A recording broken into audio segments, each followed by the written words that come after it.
The melodies in my soul.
Welcome to the Boise State Esports Arena. Today you're joining us for our Smash Cycling event. We have got an invitational for you today where an old rivalry, Idaho versus Boise State, is going to come alive for us tonight in the form of Smash Cycling. My name is Jacob Palmer. I'm your host. I'll be calling all the action for you today. And I am joined by Frank Garcia from Smash Cycling. Frank, this is the first time we've had an event like this at the arena, so a lot of people watching might not quite know what we're introducing them to. So tell us a little bit more about what we're going to be seeing here today and how it overall plays into Formula C racing.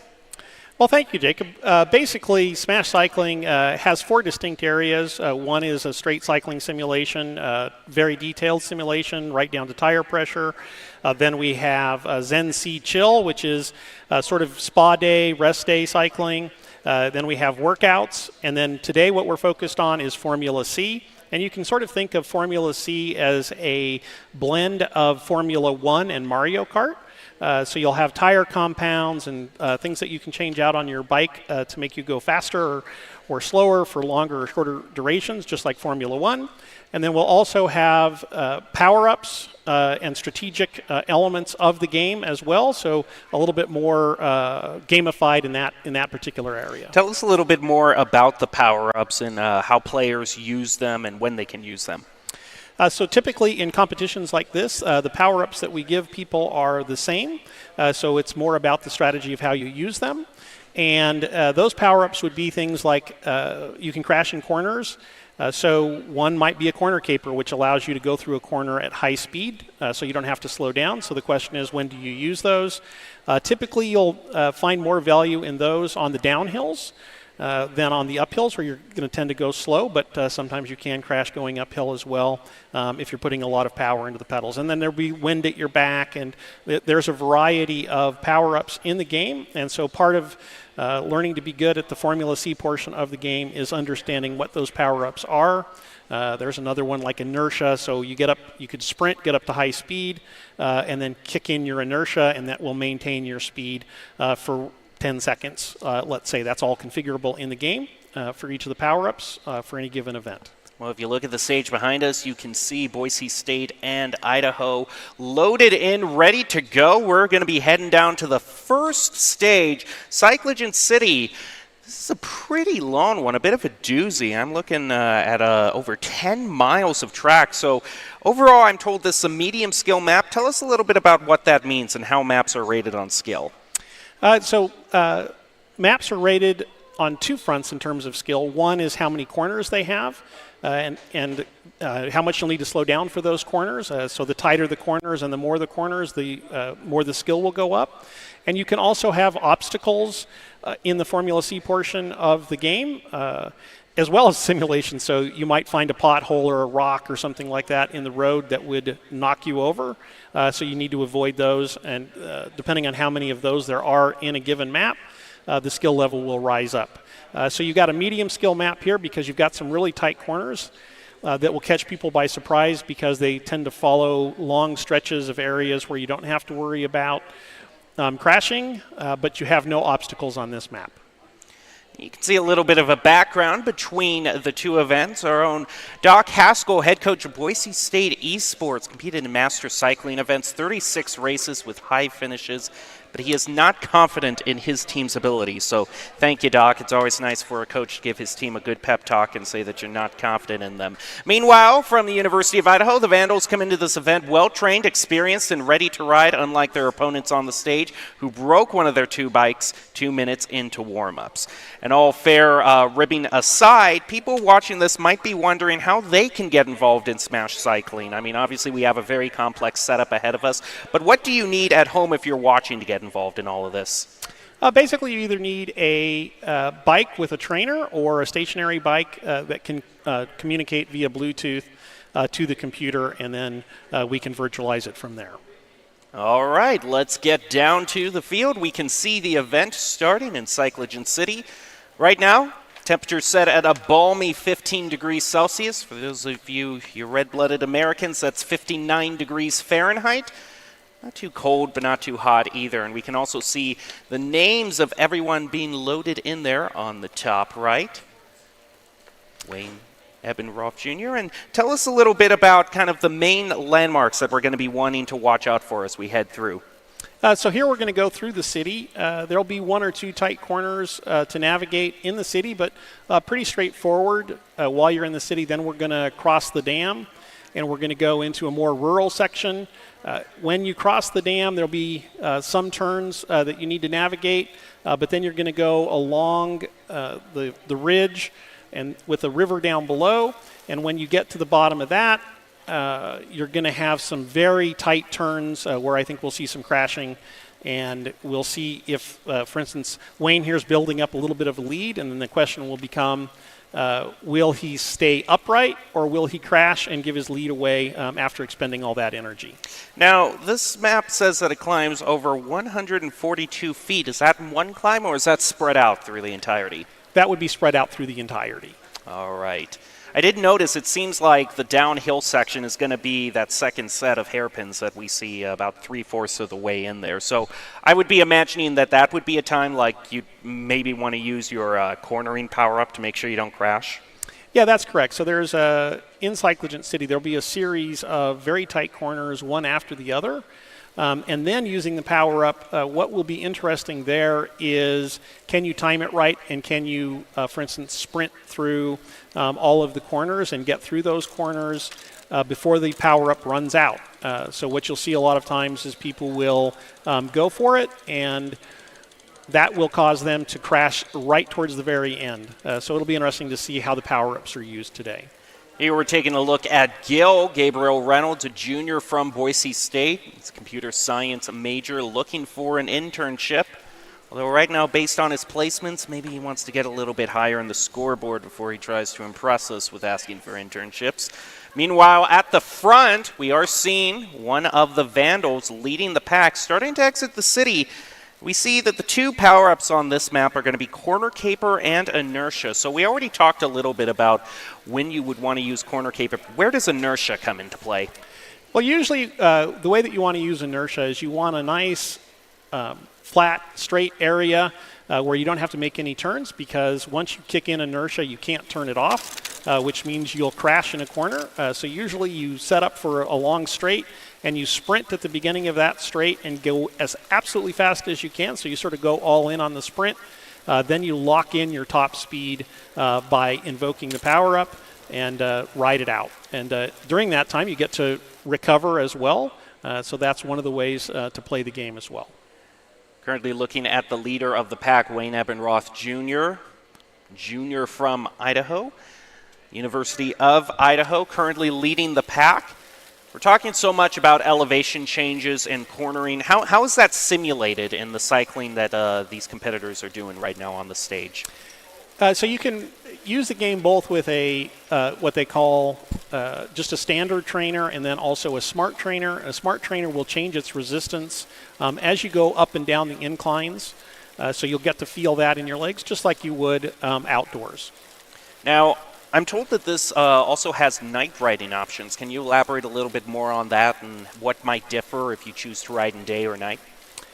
So basically, what differs there is the amount of visibility that you have, just like you would outdoors. So we, for instance, this is daytime in Cyclogent City. I tend to like Cyclogent City better at night because it's got cool lighting, and I like the graphics around that. But other than the visibility, pretty much the same. Here's another Boise State Bronco, Carter Jones, currently in 5th, sophomore, studying computer science and GIM, spreading himself out between those two coding-related majors.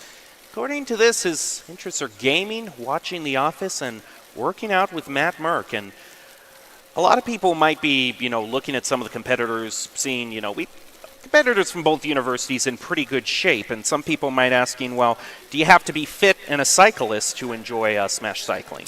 No, one of the great aspects of Smash Cycling is what we call pro power, and so we, if you will, handicap the power. We take the power, and if you're below a pro, because you're not a pro, we elevate your power to that of a pro, and so everybody is sort of on equal terms. And so what you'll see here is Wayne took off very strong at the beginning, and he was putting out like 600 watts, and you can kind of see him fading. Now, he's probably fading for two reasons. One, there's the physical element of his body wanting to slow down a little bit, and then the second part is the game is always analyzing your power, and it's saying, you're putting out an awful lot of power, so I'm going to reduce your pro power curve.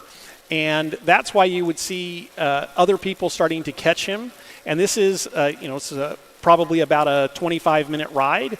And so the interesting part will be, did he go too fast, too early, and burn up, and also cause pro power to reduce his power a little bit while it's raising other people's power? So it'll be interesting to see how that plays. And this is where crashing will come to the fore as well, because he's built up a nice lead here, 14, 15 seconds, which is quite a bit to overcome. But one crash, and the people behind him will be on top of him very quickly. And I assume that's all the information that we're seeing in the overlay right now. You can see beside each player's names, we got kilometers per hour, and then heart rate, I'm assuming, too? That is heart rate, and it looks like most of the people today aren't wearing their heart rate monitors. It looks like Randy is, but the last number is their power output. That's their pro power output, so that's their modified power output to be equivalent to a pro. Now, Wayne looks like he's very comfortable in the corners there. He's slowed down and maybe a little overslowed, but that, I think, is the right strategy for him at this particular point, being out front, play it safe. No need to go down, so he's doing quite well. Entering the first set of switchbacks going uphill. We got that second one going downhill, so getting pretty close to the summit of this stage as we're about halfway through. Yes, and the second half of this, you do go downhill, and you go through some switchbacks downhill. That makes them quite difficult because you've got to brake well ahead of time. But then you have a nice mild climb to the finish, but you're also tiring at that particular point in time. So the last the last third of this particular race is a bit of a struggle. It's a great map showing both sort of the urban and the rural areas together as well. Still a pretty solid lead being maintained by Evan Roth Jr.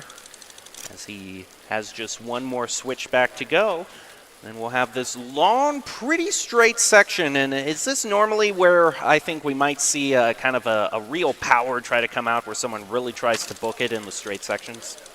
Absolutely. And we've got quite a bit of separation. So normally what you might see here is Boise State getting together as a group and rotating through the front so that they get the drafting benefits. That's all simulated.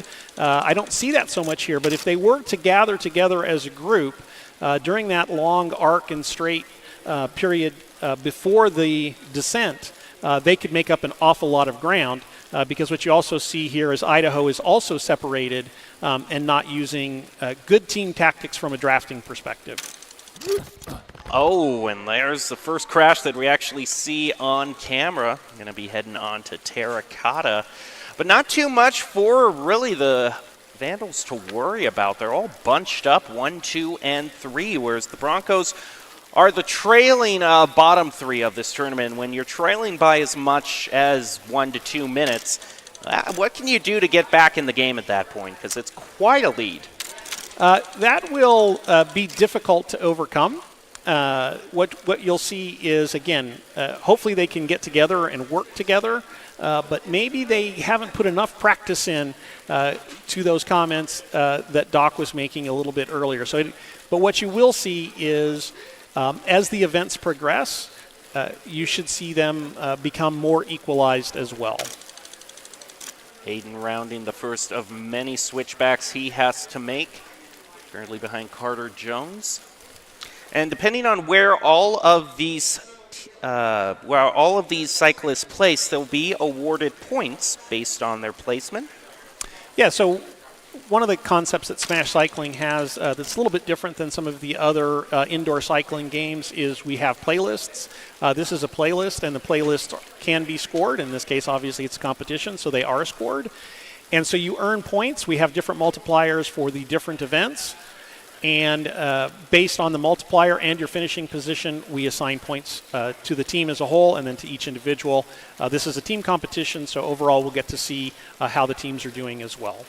Well, Carter Lyric Jones for the Broncos, the least terrible of the blue for right now, has just about a minute off of the head leader, and so I think we could see kind of maybe a last-minute move. I don't want to predict too many things, but maybe a crash or two on the downward switchbacks might be what Carter needs to make up some ground. And here we see Hayden Dalton Jr. from Boise State studying gaming interactive media. His hobbies include reading, arguing League of Legends skins, and Dungeons & Dragons. Boy, do I know how long he can go on discussions about that. I'm speaking from experience here. I imagine he likes the new release. I think it's called Baldur's Gate. What is that game? Oh, the Baldur's Gate 3? Yes. Yeah, a lot of people have really been going crazy over that game just in terms of how complete and well put together it seems out of the box. No downloads or DLC really needed. But let's get back to cycling as we see Amelia Green rounding out the Vandals lineup.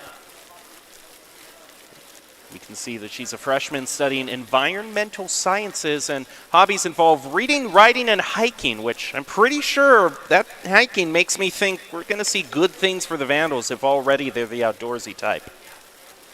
Absolutely, and I think what you can see here is I think Terracotta went down, and that really gave Wayne the berth to sort of pull out at front, and so unless he makes some horrendous mistakes, I think he's got this one sewn up.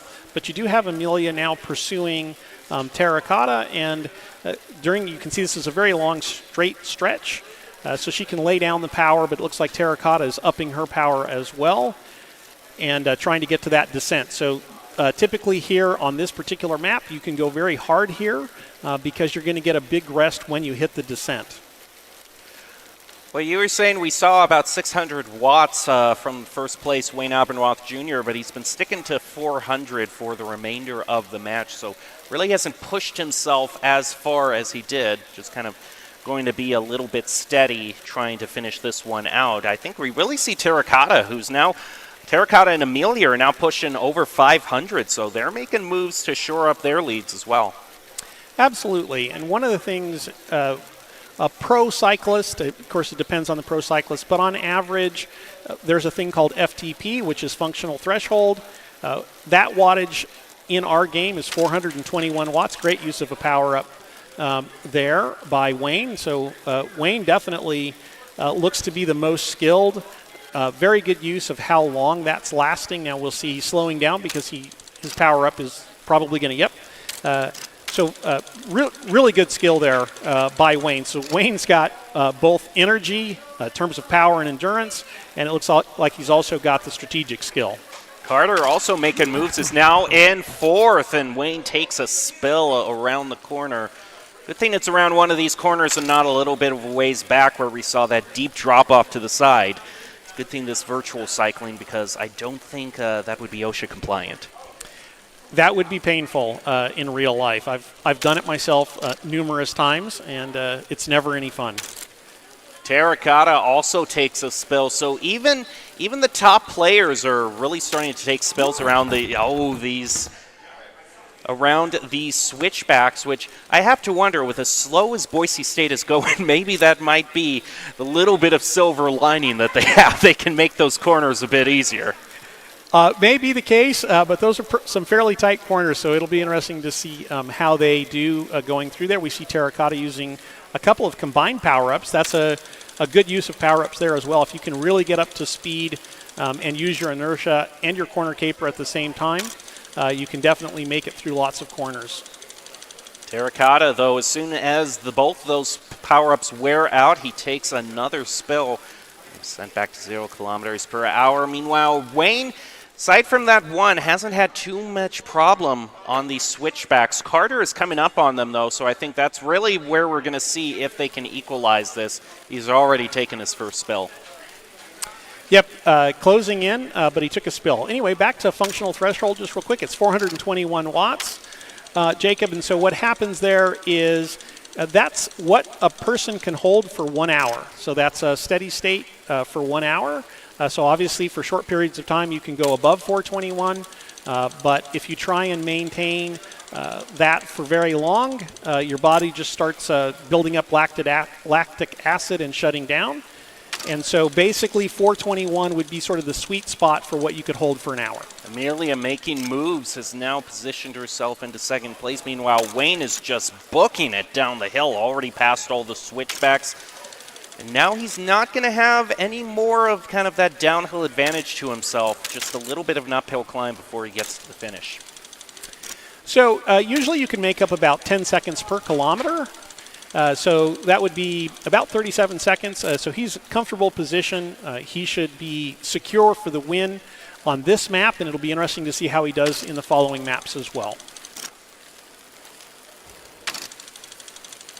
I mean, see, this is one of those corners where you would not want to be spilling over the side if this was real life. No, absolutely, and it does make it fun. I think one of the interesting parts about crashing in a cycling simulation, and this is part of the Formula C makeup, you're going to tend to crash a lot more in Formula C, and it can be a little bit frustrating if you're a physical cyclist putting in physical effort. So it feels a little bit different than in your standard game, let's say, Gran Turismo or something like that.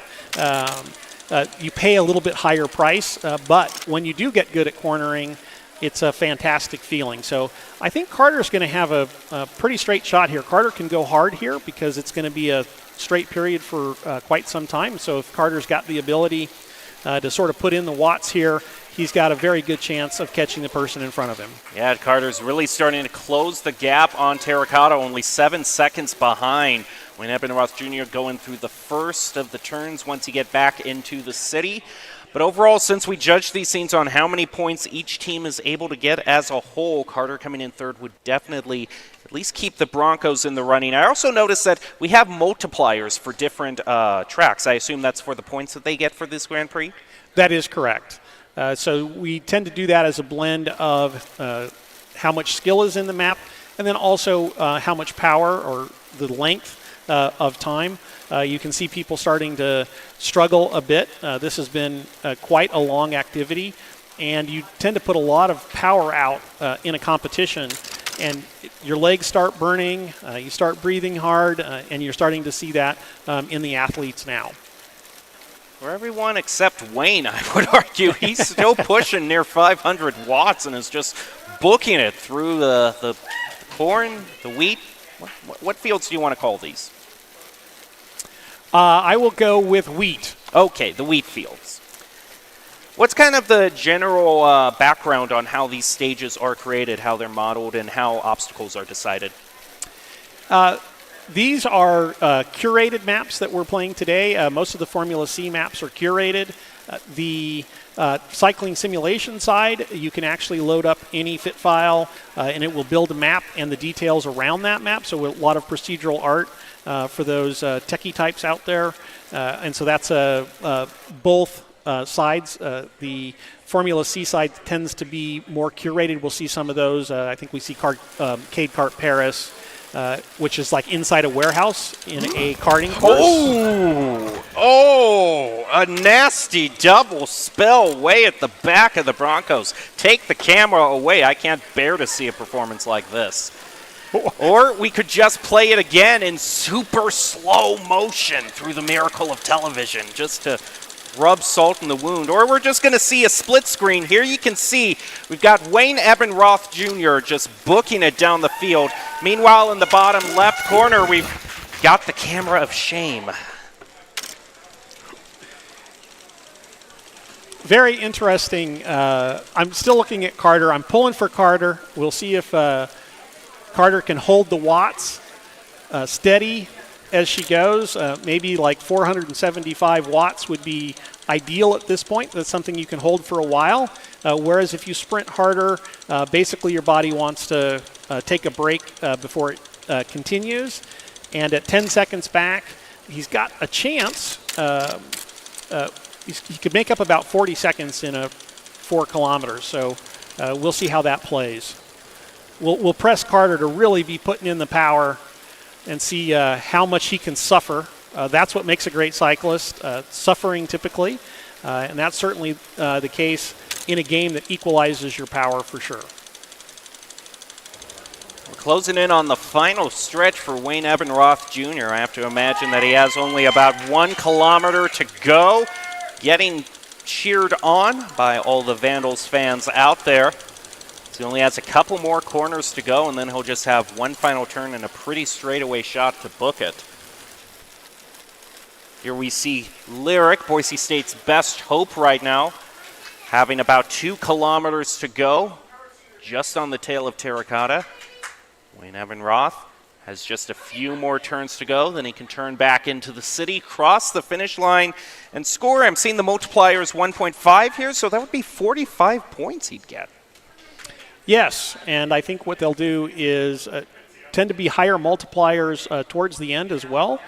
So definitely a chance to come back. That's part of the strategy of playlists is how much energy did the Vandals burn and how much did they save for later?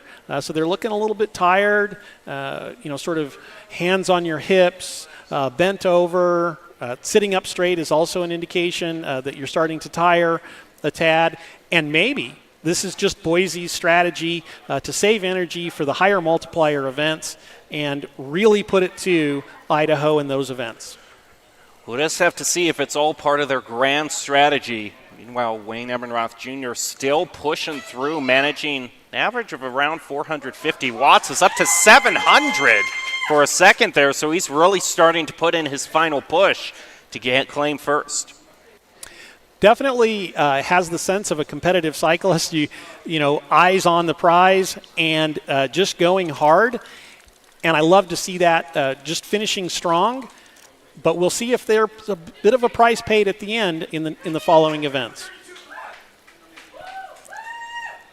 Getting very close to the end. I mean, has over a minute and a half lead on all the others. Is going to use his cornering power up to just take this corner at high speed. Finish line in sight. Less than 1/10 of a kilometer to go, and I'm pretty confident in saying that's the first 45 points scored for University of Idaho.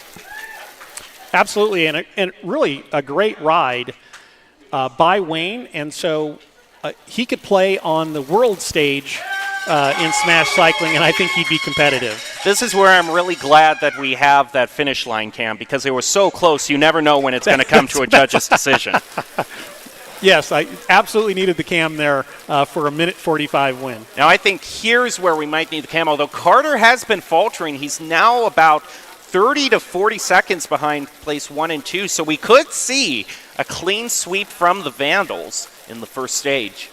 I think the Vandals definitely had more endurance. This was definitely more of an endurance challenge at the start, and they're going to walk away with it. But we're going to jump into Cade Cart Paris next, which won't require very much power at all. It's a full skill map, and we'll see if things stay the same. Now, it looks like Wayne had a lot of skill as well, and so might be good in both areas there. Getting ready to go into Cade Cart Paris this stage, a lot smaller than Cyclogen City, only about 1.3 miles, but it is 3 laps to make up for that. And I'm told it's a track stage, so tell us a little bit about what that entails. So here you'll really get more of the Formula C feel. You're going to be inside of a go-kart warehouse track, so indoor karting, if you will. You might have done that. I enjoy that myself. It's lots of fun. So you're going to have a fairly steep climb at one point, but basically this is about tight corners and not going down. If they do go down, how much time roughly does that affect? How much time on average does crashing affect your overall score? I would say your first crash, you're probably going to lose about 7 seconds. Depends on how energetic you are. Usually somebody crashing will get up and they'll really smash the pedals for a bit and try and catch back into the event. But then each time you crash, it becomes harder and harder to do that. So if you crash again, maybe you're going to lose 8 to 10 seconds, and that'll kind of grow each time you crash. Now, the other thing that tends to happen is once you've crashed, you tend to push too hard and you continue crashing.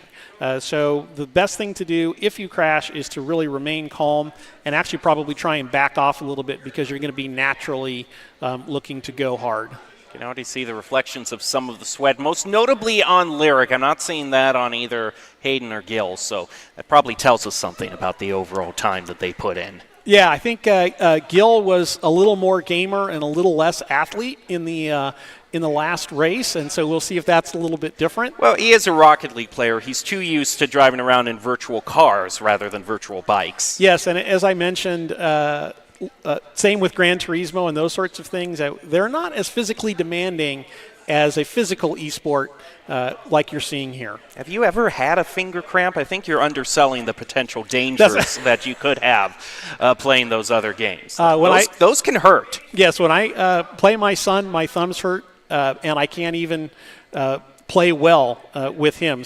But he's also good on a bike, so I can't really beat him too much there either. All right, we're off to literal races as Idaho pulls away as a cohesive unit. Boise State trailing currently. A lot more turns. These turns look very slick. How do you go navigating them?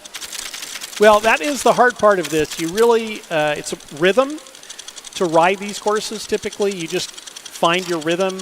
You have to really know the course and sort of have memorized the corners. Otherwise, it becomes quite difficult to continue in those particular rides. And you can see here, very smart play, very sharp corners, and you've got Wayne going very slow. You've got Amelia right there, and so if Wayne makes a mistake, Amelia will go by them quite well.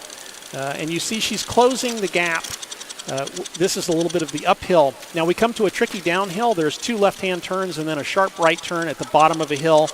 I expect to see some crashing there.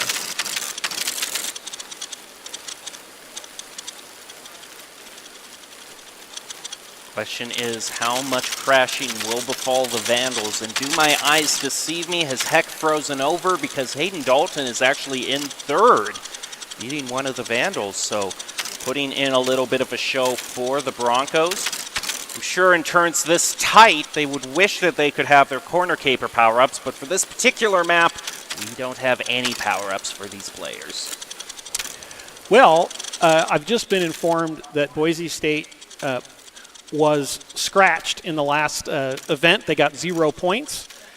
And Idaho University, 118.5. So okay, so bad to worse, basically. Yes, so Boise has a lot of ground to make up. But again, with the multipliers, definitely something that can be had.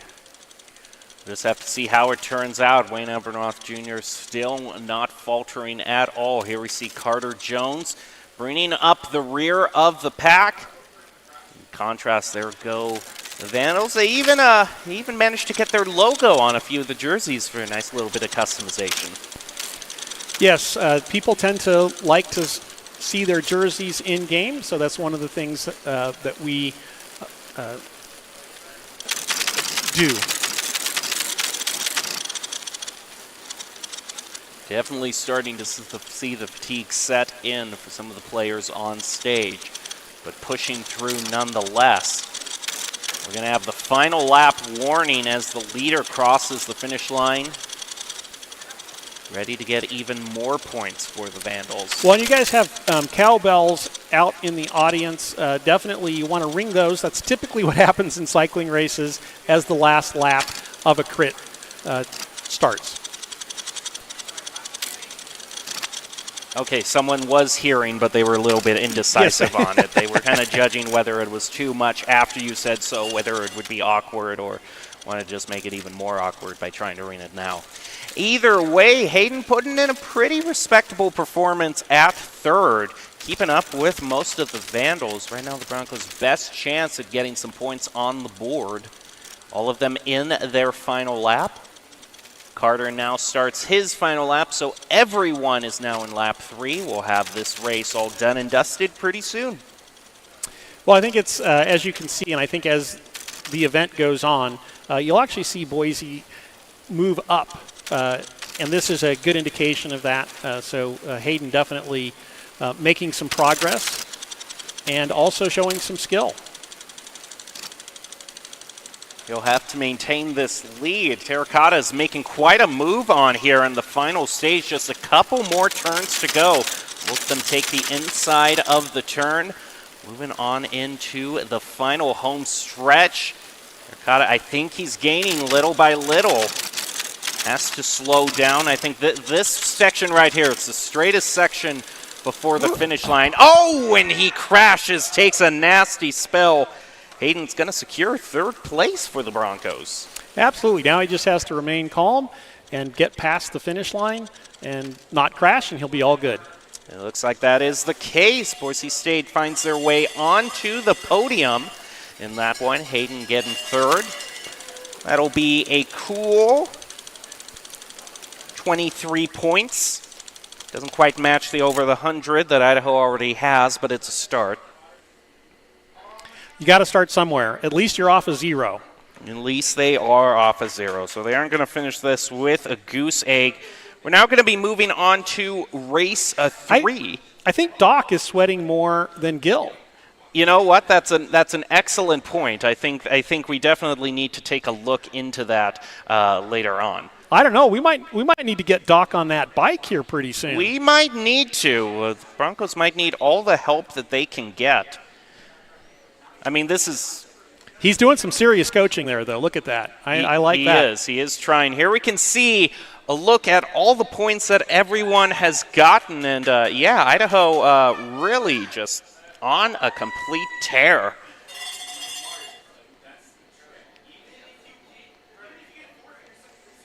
So even... I doubt that even if Idaho had zeros from here on out, Boise State would be able to catch up. Well, you'd be surprised what those multipliers will do. Now, Idaho's getting a little overconfident maybe. There's all smiles and high-fiving going on over there. Look see, they might be a little overconfident, so Boise might have an opportunity yet. Well, the next stage is called Going to the Sun Road Smash. And what does the word smash mean since it's in the name of this track? Well, part of Smash Cycling is the ability for us to take iconic courses. Going to the Sun Road is in Glacier National Monument, famous cycling place. And what we do is it's a big climb, has like 20% climbs, very hard to do in real life. And if we did it the same virtually, it would be very hard to do virtually. We actually have the full-size version as well. But we find that people typically like to ride the smashed versions, which are reduced in size to a fifth of their normal size. So you can do them sort of, instead of riding for a couple of hours, you can ride for 40 minutes.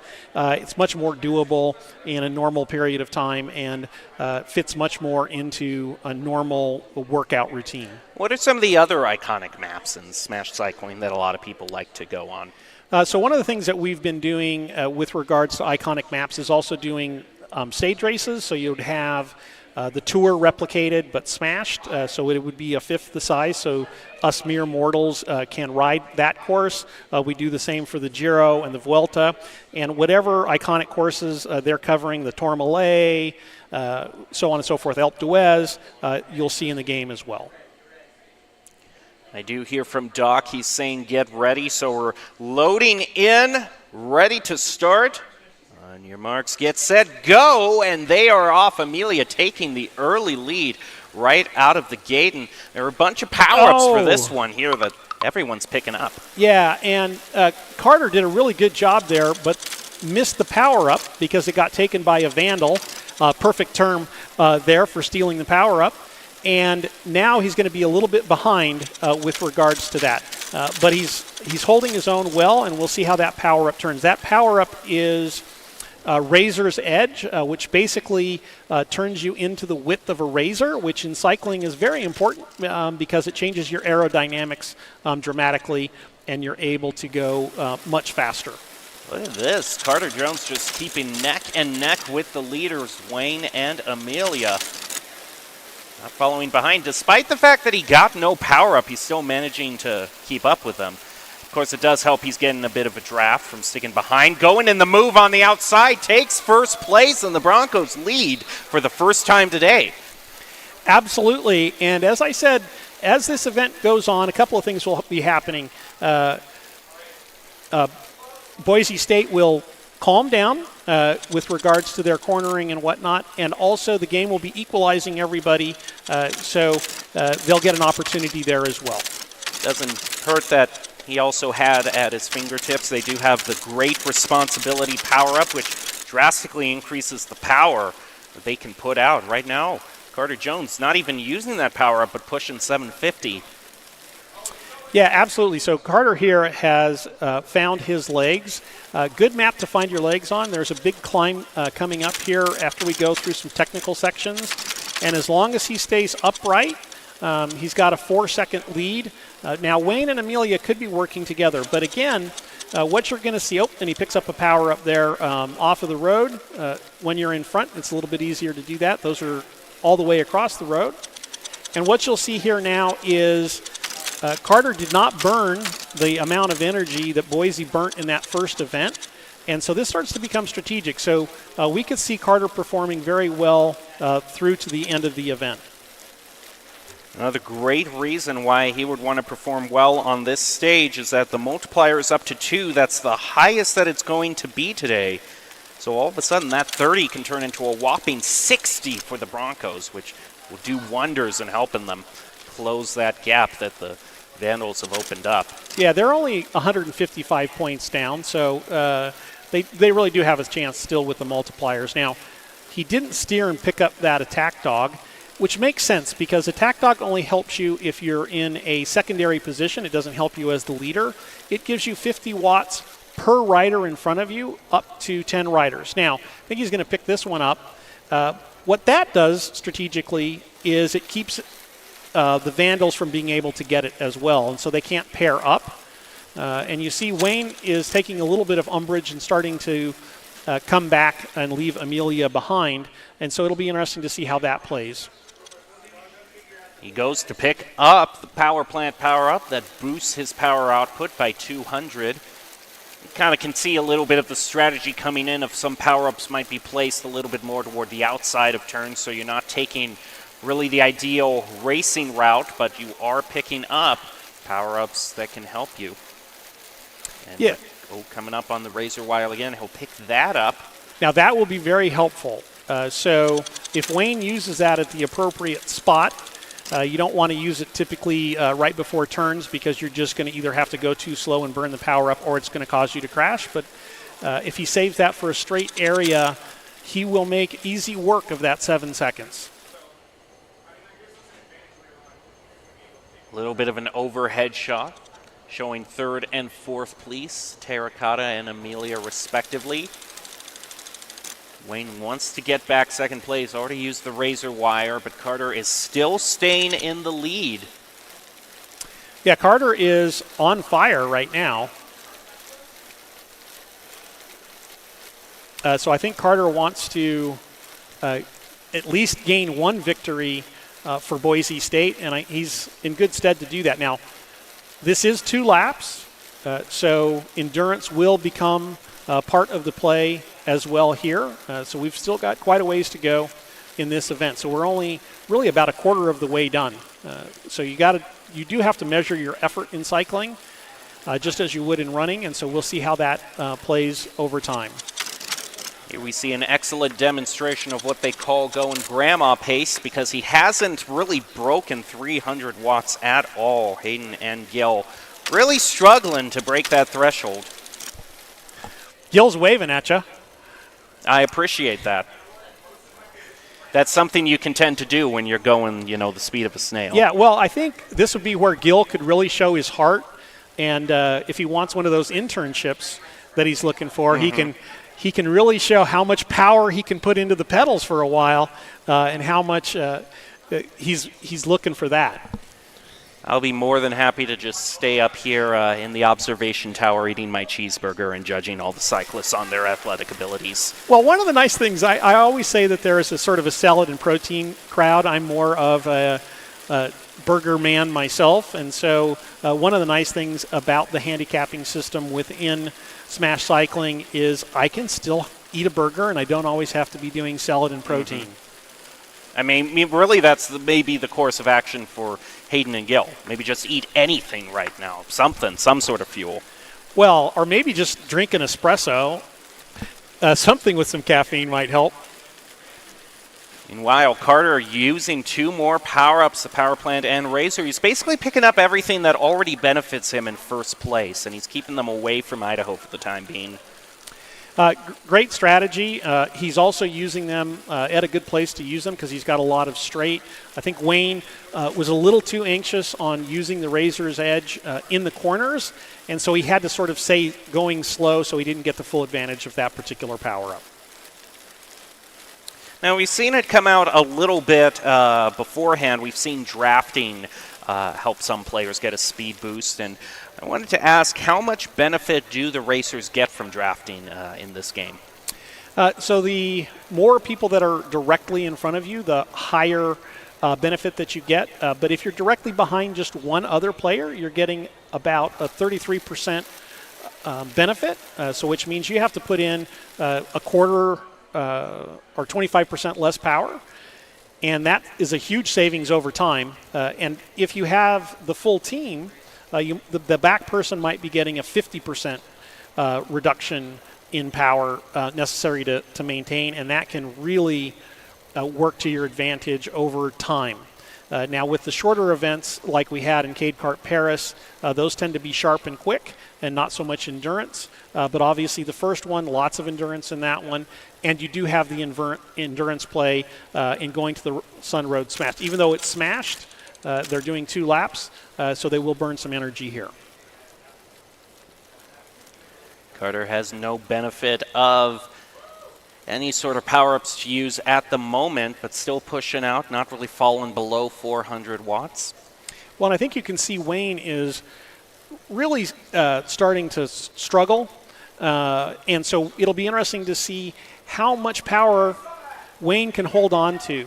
Now, he looks like he's pulling away from his teammates as well, so we'll see how that works as well. I think this is Carter on the front, right? Yep. So Carter's looking good. Looks like he's pretty fit. I think we can just do a general rule of thumb. If we see someone in a blue jersey near the front of the pack, it's Carter. I think at the moment that's very true. But we're gonna pull for Gil and for Hayden to get in there and show us how it's done in the next map as well. Now, one of the things I wanted to ask, we've seen kind of a little bit of the different jerseys that people can wear, but what are all the customization options that are available to players in Smash Cycling? So Smash Cycling, pretty much full avatar control, so you can modify your avatar in terms of its body size, hair, standard sort of gaming stuff, and then there's a whole bunch of kits in the game. Ranging anywhere from country kits, so you can sort of wear the flag of your country, to team kits for teams that are in the game as well. And then we have some fun ones. So we have like a donut kit, which I always hate getting beat by when somebody beats me in the donut kit, but we have some fun ones as well. Now, what happens in terms of power-ups when racers don't have any empty slots to pick up a power-up, but they still run into one? So the power-up is you can't pick it up if you don't have any empty slots. So that's part of the strategy on a course like this where we're dropping power-ups in the road. So we can both just assign power-ups at the beginning. They can be randomly assigned to you during the activity, or we can place them on the road, and then it's basically a race to see who can pick up the power-up. Currently looking at the Vandals, just trying to tough it out, maintain good positioning. Whole bunch of power-ups used by Wayne. Probably realizes this is one of his last chances to really make a good move to try to catch up to Carter on this straightaway. Yeah, that was a good play there. And again, he came to a corner. Might have been a little bit better to use it here. I think there's a little bit more of an uphill here where you can gain a lot of time. Because the other cyclists tend to slow down, and it requires an awful lot of power. So if you can use power-ups on the uphill, you're in good shape. But I would say that was a pretty good play by Wayne. Carter holding his own, still about 24 seconds ahead. We're more than halfway through the stage. Carter just taking a little bit of a breather. He's got enough of a lead that he can pace himself. Well, and this is really smart by Carter. One of the things that's interesting about smash cycling, because you can crash, is it's more like cycling outdoors, and you will take your rests going through the corners. And so you're not always pedaling. You get a little bit of a break in the corners and in the descents. So much more like real cycling. A bit of a straightaway that Carter can start to build up his lead even more. Currently has 24 seconds above Wayne. Yeah, so again, using that rule of thumb, about 1.5 kilometers left. So best case scenario is Wayne could pick up probably about 15 seconds, which means Carter just has to relax and finish this out, save some energy for the next event, and it'll be interesting to see that next event and how Carter and Wayne go head-to-head. Facing a downhill stretch, Carter taking it a little bit easy. Gil taking a sip of water because he's exerted himself so much today. Well, now I will say this, Jacob.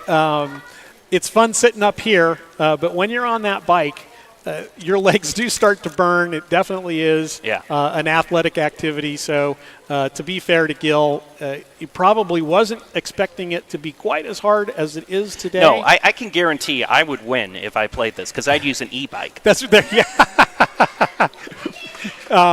It's all about tactics and the loadout you bring to the situation. Yes, Gil was asking about cheat codes earlier, and unfortunately I told him there are none. And so he's living that experience now. Carter now coming in on the home stretch, less than 1 kilometer to go. Has to just take this final uphill stretch. Yeah, and you can sort of see Carter looking, when will the uphill end?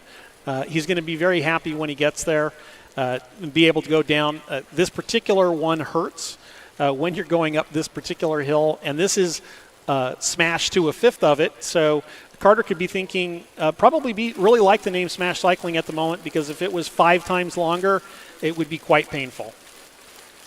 He has just crested the peak of the hill, though, so all downhill toward the finish line. A lot of the power-ups have been used, so none that can really be brought out here. I think Vandals will have to settle for 2nd, 3rd, and 4th. Still, overall in points, they should have a good lead. Terracotta doing some emotes, having some fun there. Well, I would say, I hadn't really noticed, but Terracotta is pulling up on Wayne. Yeah, go Terracotta! Might actually see a bit of an upset here. Yeah. Okay, I'm pulling for Terracotta. Let's see if Terracotta can remove the Wayne is the best on the Vandals. I mean, look at the power levels, the differential. He's constantly over 5. He was up to over 500 watts above Wayne, and it's quickly gaining. Yes, and you can see he's really pushing on the pedals now. Oh, you got to steer around. So he lost some momentum there, bumping into the back of Wayne. That hurts, but definitely both of them going hard now. He's got the inside turn as well. Oh, but Wayne really putting the pedal to the metal right now and picks up the power plant power-up. Oh, that's just mean. Yeah, nothing for Terracotta, so we did see that. Lyric has taken first place, and so will, with the multiplier, claim 60 points for the Broncos. 2nd place claimed by Wayne and Terracotta, though, so that'll quickly even up those points and keep the Vandals in a pretty good lead. Yes, I think it's getting harder and harder for Boise to compete for the overall, but they've just won an event, and so that's very exciting for them, and we'll see how the next event looks as well. Next stage is going to be called Attack the Middle, and I'm told that this is I'm told that we're going to be having wind introduced to the equation. Ah, yes. So Very good cycling simulation. Of course, we're on the Formula C side here. You'll see that in Attack the Middle because this is an obstacle-oriented map where actually you want to be in the middle because otherwise you'll crash into trucks and various, it's on a construction site, so you'll crash into various construction type equipment. And so you want to be in the middle here, and the fight is to get in front and in the middle. There are some places to pass, so very strategic map. And the uncrashable, very, very important here. You can't crash when that power-up is on, and you can actually just go through objects that are normally solid. And so it will be a very strategic race here. Now, I think I would have to check on the setup here if these are in-the-road power-ups or if they're what we call abilities, which is when you turn a power-up on for the entire time. I am saying that these power-ups refill, however, so how does that change the tactics of the overall race? So you're better at reading the cards than I am, Jacob. That's a good point. What's going to happen here is they're going to get the power-up, they're going to be able to use it, it's going to have the standard cooldown period, and then they'll be able to use it again. Doc taking a look over the Broncos, seeing that he has one player that can compete and two more. And as of right now, we'll see if they can even up this overall deficit that's been built up in terms of points. This next stage will just be 1 in terms of the multiplier. So this is a quick stage, and this is part of the strategy. Now, obviously, Boise State's probably got to go strong in all the remaining events. But if you're Idaho here, you could probably take it easier on a 1x multiplier and save up your energy for the last event. Which will be a 2.5x multiplier.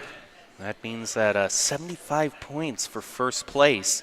Speaking of points, let's take a look at where everyone sits. Carter made quite a move in the final. Could be the only chance, if he is able to take the first place podium or at least get on the podium, it won't be a total disaster today. I agree. You'd be surprised if he wins the next 2 events, and he looks capable of doing so. Then you'd see him right near the top of the leaderboard. All right, we're off. Oh, and that's a very narrow squeeze for both players. Oh, great use of a quantum shift.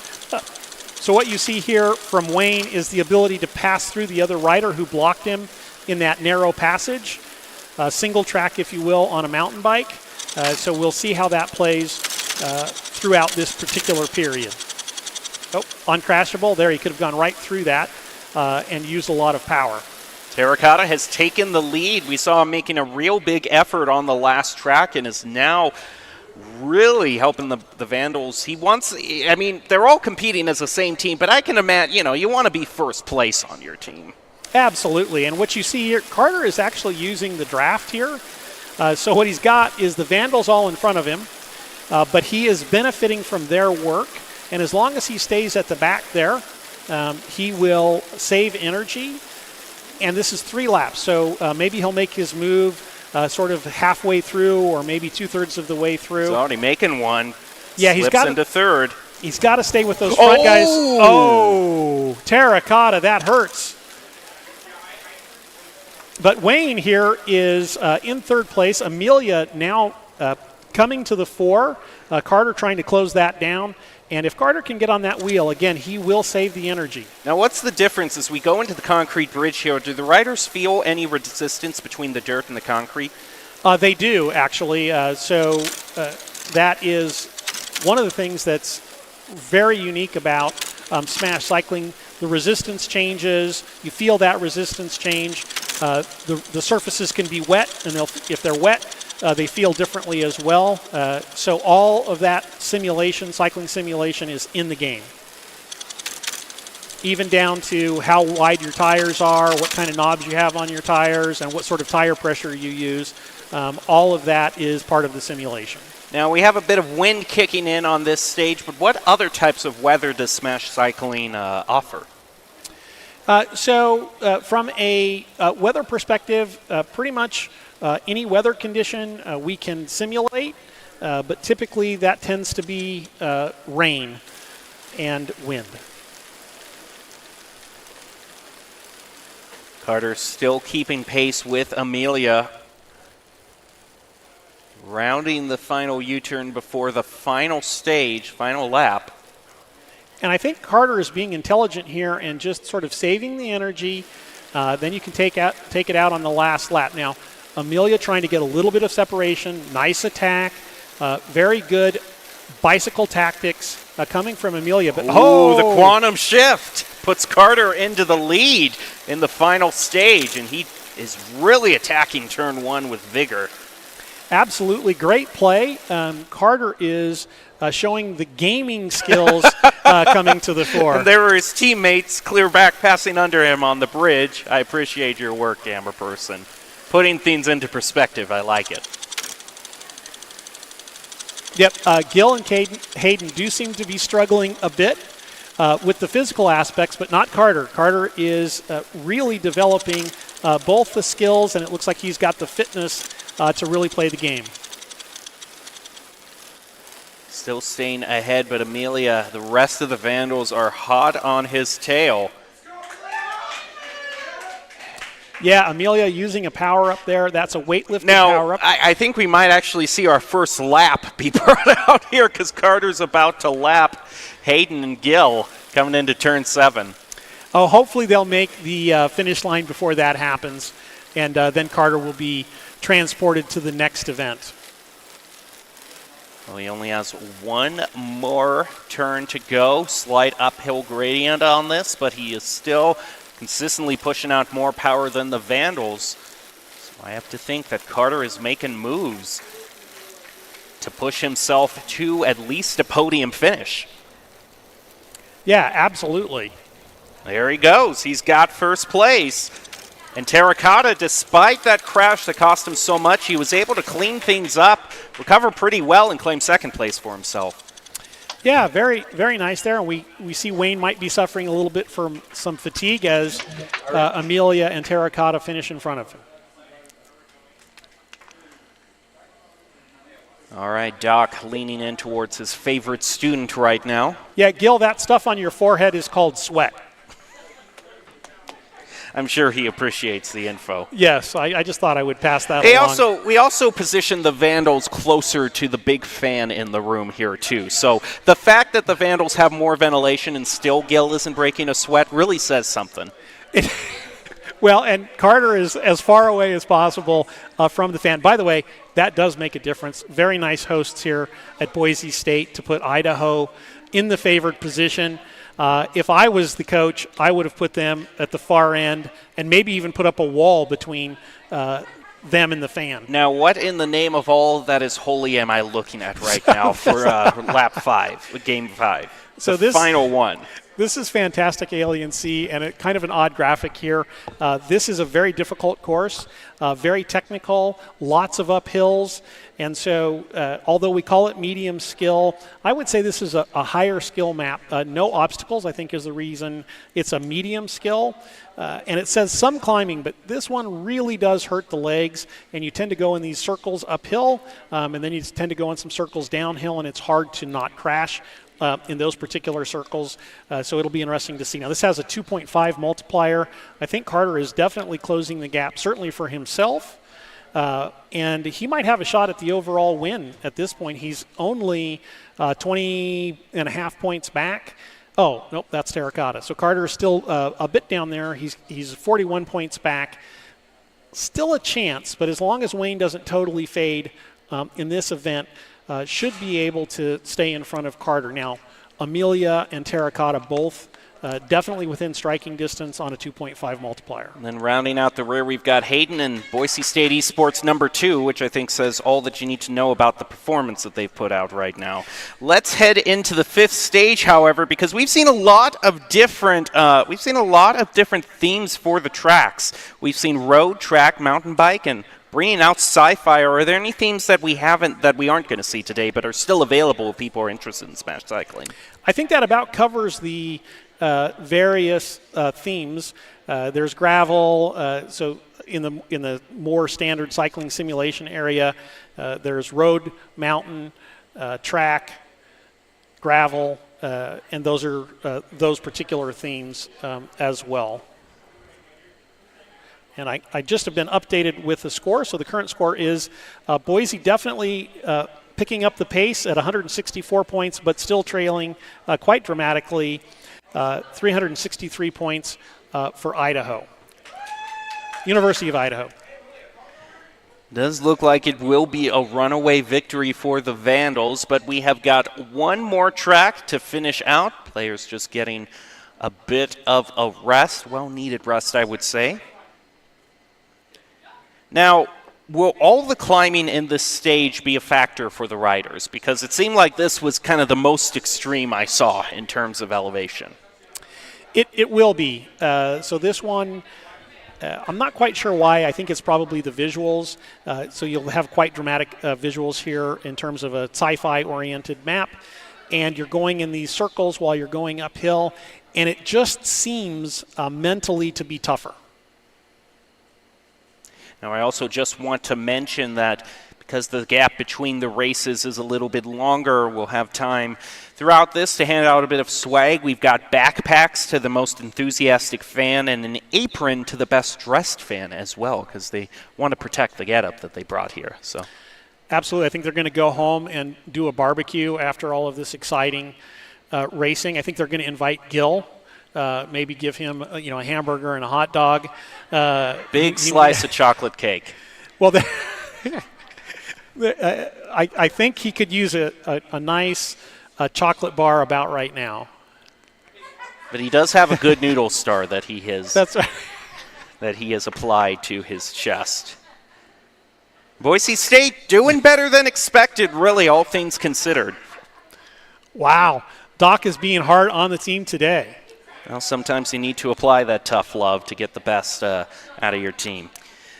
All right, we are just closing in on the final stage. I have to ask, since this stage seems a little bit more out there, was it created by the Replicator? It was not. This is definitely curated by the artists in the game. Oh, my goodness. Yes, this is a much different look than what you've seen so far. All right, Amelia off to the quick lead. Yeah, so this will be interesting to see how Hayden performs on this one. I think a nice measured start, not a bad idea. Save some of that energy for a little bit later on. Amelia, I think I saw her tightening her hair bun right before this, so I think she's very serious about going for the win here. Now we're going to see why there's such a huge elevation change. So many loops to take. Bunch of switchbacks to just gradually bring these players up to the top. Well, and the Vandals are starting to look like a team here, and that's going to make it difficult for Hayden. It looked like Hayden was following Gil there for a bit. Hayden, hint, I wouldn't follow Gil. I'd go right around him as quickly as you could. And I hope Gil's a good sport because we have been giving him a bit of a hard time. But a truly special individual. Got a chance to spend some time chatting with him yesterday about computer science, something obviously near and dear to my heart. And I look forward to having more conversations with Gil in the future. And that really is something that a lot of people wouldn't expect about esports is, you think about video games, you think, oh, we have, obviously it's probably just a bunch of computer science majors. And yeah, we have a good deal of computer science or coding majors, but really it ranges the full gambit here. We've got economics, kinesiology, sometimes media production as well. It's just so many different students come into these programs.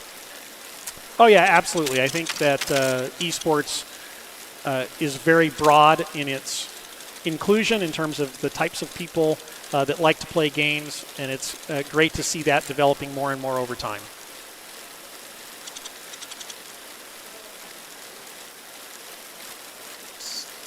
So Hayden's back there about 18 seconds, so he's a little bit off the mark, and I'm not sure if he's tiring out or maybe the visuals get him the same way they get me, and this map just seems harder than it is.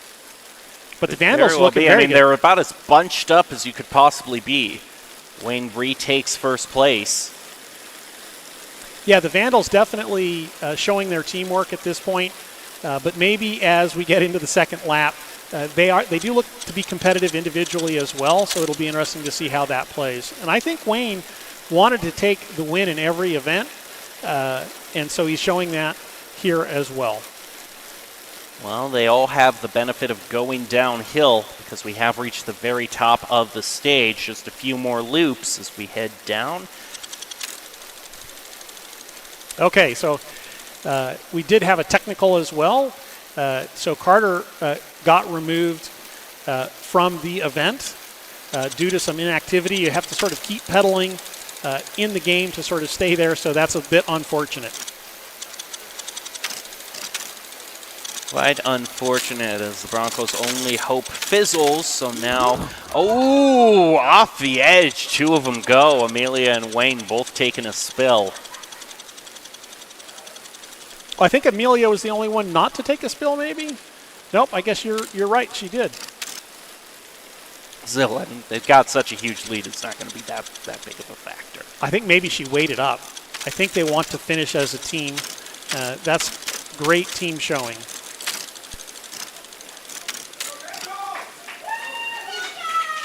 Oh, Hayden takes a spill, moving him even farther back in the standings.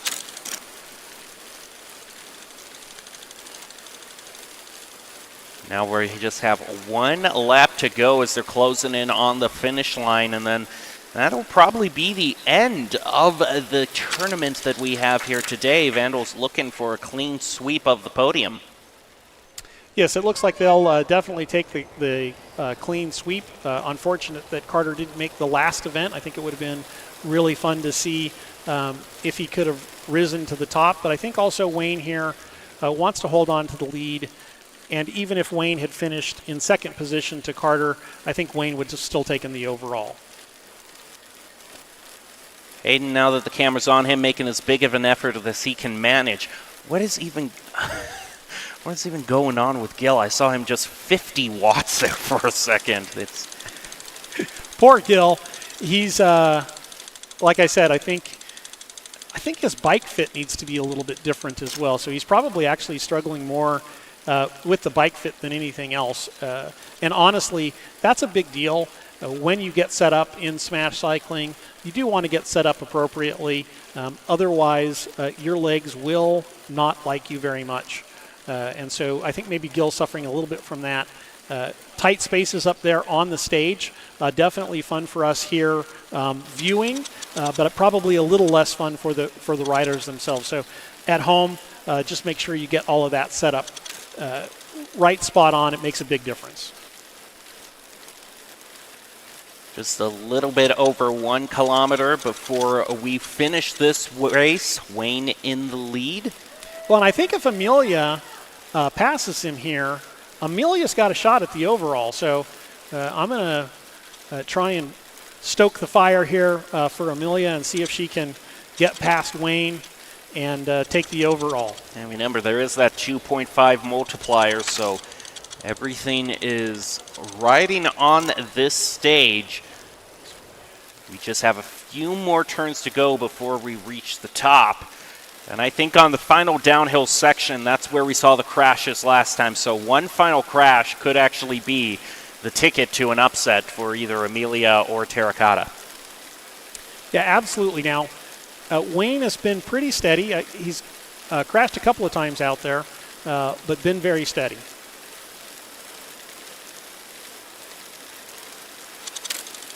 Almost toward the summit, just 1 or 2 more turns, and then Wayne will have all downhill to go. But Amelia's right there, so this is going to come right down to the end. I saw a little smile there as she got on the wheel, a little bit of satisfaction, and then Wayne probably put in a little bit of a kick.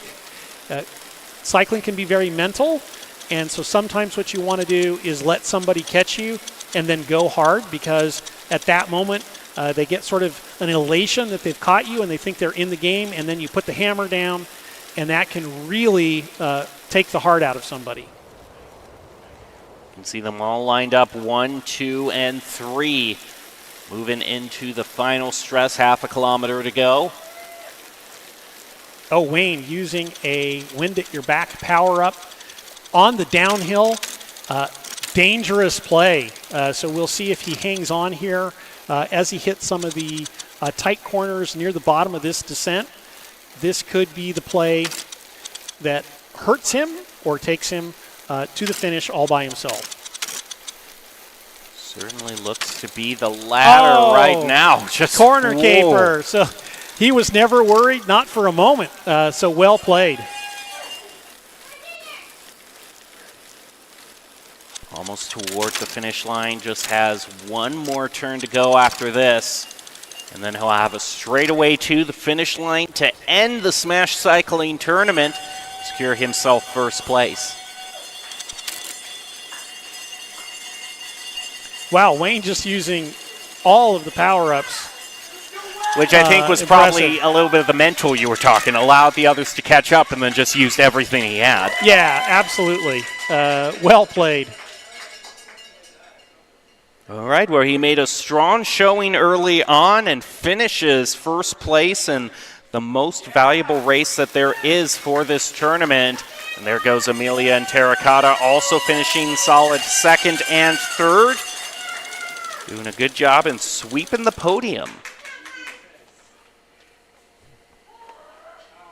It looks like they did some effort. I like the head down on the keyboard, on the handlebars. That means you've earned, you probably could have some chocolate cake today. Mm-hmm. You've earned it. Carter looks like he's deserving of some treats as well. Wayne looks pretty... You know, he's been the most chill this whole day, despite... Wayne's like, I'll have some water, and I'll go out for another hour and ride my bike. All right, so that just about wraps up the Smash Cycling Tournament. A quick look through the camera with the cinematic focusing effect as well. All of them will just check their pulse, make sure everything is good before we get to the final award ceremony. Yep, I would imagine Wayne's heart rate was probably still lower than everybody else's. That's what you see when you're fit. Great recovery, and so a great showing by Wayne and Idaho, University of Idaho. Bit of a celebration up on stage, and I do see we have an update coming in, probably with the final standings for us to confirm. That is correct. Boise State, 216 points. University of Idaho, 561. And some good sportsmanship there from the Broncos, some fist bumps, nice to see. Congrats to the Vandals for pulling out a very excellent performance on Smash Cycling Racing. Certainly was fun to watch, and we won't talk about the person who didn't score any points whatsoever. We'll just move right on over that. He's appreciative, I understand. He has his star, and that's all he has. Not 1 point, but he has his star. I like that it's a gamer tag and not a regular name, so he does maintain some anonymity.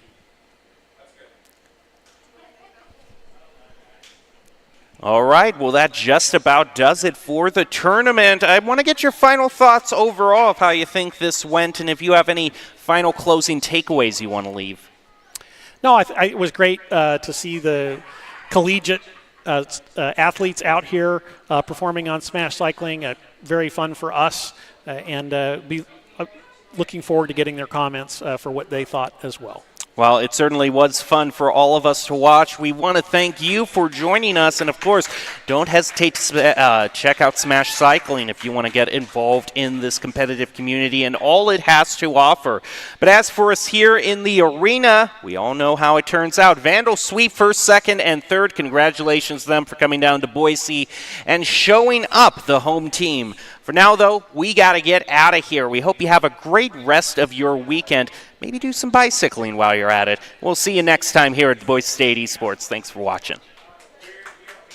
His power-up is probably going to, really good skill there by Wayne. So Wayne's got both energy in terms of power and endurance, and it looks like he's also got the strategic skill. Carter also making moves, is now in fourth, and Wayne takes a spill.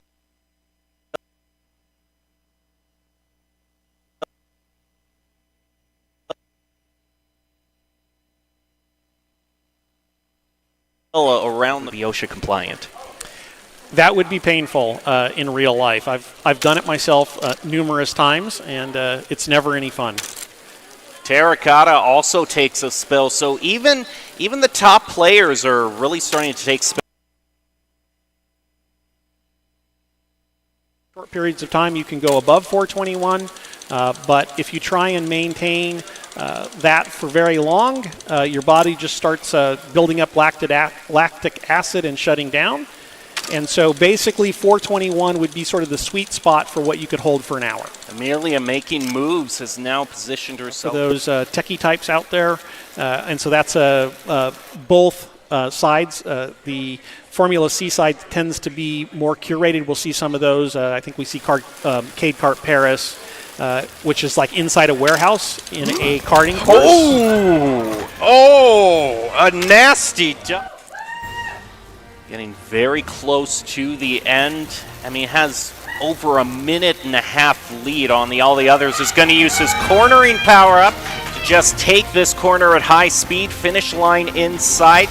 Less than a tenth of a kilometer to go, and I'm pretty confident in saying that's been on into the final home stretch. I think he's gaining little by little. Has to slow down. I think this section right here, it's the straightest section before the finish line. Oh, and he crashes, takes a nasty spill. Hayden's going to secure third place for the Broncos. They're covering the Tourmalet, so on and so forth. Alpe d'Huez, you'll see in the game as well. I do hear from Doc. He's saying get ready, so we're loading in, ready to start. Your marks, get set, go, and they are off. Amelia taking the early lead. Their work, and as long as he stays at the back there, he will save energy, and this is 3 laps, so maybe he'll make his move sort of halfway through or maybe 2/3 of the way through. He's already making one. Yeah, Slips he's got into third. He's got to stay with those front guys. Oh, Terracotta, that hurt from the event due to some inactivity. You have to sort of keep pedaling in the game to sort of stay there, so that's a bit unfortunate. Quite unfortunate as the Broncos' only hope fizzles. So now, oh, off the edge, 2 of them.